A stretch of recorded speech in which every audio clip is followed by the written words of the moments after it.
আরজিকর কাণ্ডের রেশ ছড়িয়ে পড়েছে দেশ ছেড়ে বিদেশে। সর্বস্তরের মানুষ নেমেছে রাস্তায়। দোষীদের শাস্তির দাবিতে রাজপথে ছাত্রছাত্রী, ডাক্তার, আইনজীবী, বুদ্ধিজীবী, অভিনেতা, অভিনেত্রী থেকে রাজনৈতিক ব্যক্তিত্ব।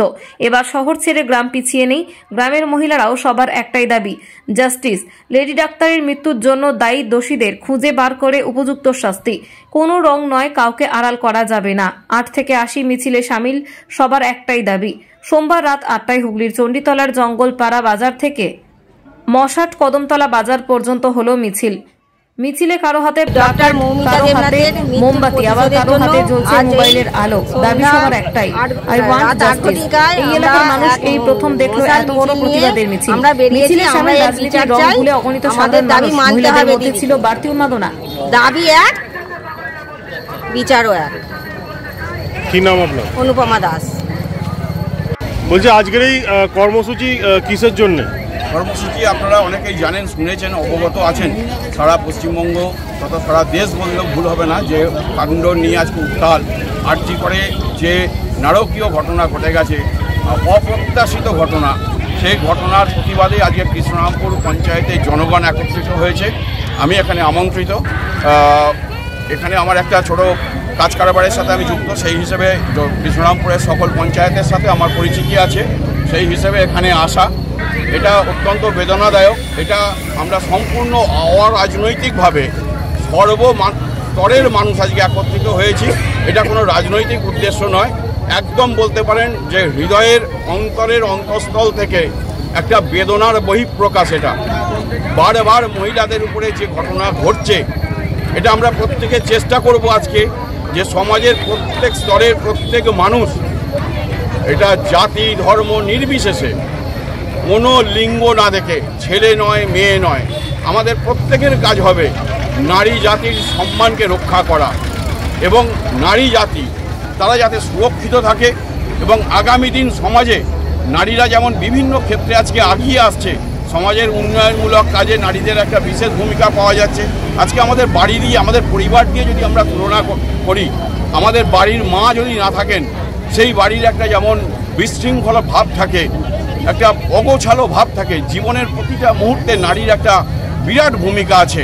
সেই ভূমিকাকে আগামী দিন প্রত্যেকটা সন্তান যাতে তার মাকে সুন্দর করে পায়, প্রতিটা মা সুন্দর হয়ে যাতে একটা সুস্থ সমাজ পরিবেশন করতে পারে এবং নারীরা, আজকে নারী জাতি, আমার মায়েরা যেভাবে সমাজ কল্যাণের জন্য এগিয়ে আসছেন প্রতিটা কাজে তারা যেন তাদের একটা শ্রেষ্ঠত্বের ভূমিকা তারা রাখতে পারেন। মায়েরা যেন নির্ভীক হয়ে সমাজের সকল স্তরের মানুষের জন্যে সব কাজের মধ্যে তারা নিজেরা যেন একটা ভূমিকা পালন করতে পারেন, তারা যেন নির্ভয়ে হাঁটাচলা করতে পারেন। এই আবদার, এই আবেদন রেখে আজকে আমরা এই পথসভাটা শুরু করছি। আমরা প্রত্যেক জনগণের কাছে বারবার অনুরোধ করেছি যে কোনো রাজনৈতিক উদ্দেশ্য আমাদের নেই, কাউকে অপমান করা, কাউকে ছোট করা, কারুর বিচার চাওয়া নয়। সুস্থ সমাজের দাবিতে, সমাজের সকল স্তরে নারীদের সুরক্ষার দাবিতে পাড়ার প্রাইমারি স্কুল থেকে শুরু করে আর কলেজ, স্নাতকোত্তর ছাত্রছাত্রী যারা আছে, তাদের প্রত্যেকের প্রতিটা মেয়ে ছেলে যারা আমাদের সন্তান সম, তারা যেন সুষ্ঠুভাবে জীবনকে বয়ে নিয়ে যেতে পারে, এইটুকুনি আমাদের আবদার আজকের সমাজের কাছে। আমার আশপাশে যারা আছে তারা আমার প্রত্যেকের সন্তানের মতো, তারাই এই আয়োজনটা করেছে। আমরা দেখছি আজকে এই আয়োজনে আমাদের সঙ্গে এত বেশি সংখ্যক মানুষ এসেছেন যা আমাদের প্রত্যাশা ছিল না। তাহলে মানুষের প্রত্যেকের মধ্যে একটা বেদনা, এই যে আরজি করে একটা নারকীয় ঘটনা, যে ঘটনা প্রত্যেককে একদম হৃদয়ে নাড়িয়ে দিয়ে গেছে, আমরা সেই ঘটনার নিরসন চাইছি। আগামী দিন এই ঘটনা, এরকম ঘটনা যেন আমাদের শুনতে বা দেখতে আর না হয়। আমরা প্রত্যেকের কাছে, সমাজের প্রতিটা স্তরের মানুষের কাছে সুস্থ সমাজের দাবি নিয়ে, সুস্থ সমাজের প্রত্যাশা রেখে আমরা পথ চলতে শুরু করছি। এটা কি আপনাদের মৌন মিছিল আজকে? Justice! We want justice! We want justice! We want justice! We want justice! আপনার নাম? আমার নাম স্বরাজ। কি কোন পদে আছে? আমি কোনো রাজনৈতিক পদে নয়, আমি পেশায় একজন গ্রামীণ চিকিৎসক, আর এখানেই আমার কাজ পরিষেবা দিই। আমি আমাদের একটা সংগঠন রুরাল মেডিকেল প্র্যাকটিশনার অ্যাসোসিয়েশন, আমি তার সঙ্গেও যুক্ত আছি।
ঋতুপর্ণা কোলের রিপোর্ট, বেঙ্গল আনলিমিটেড।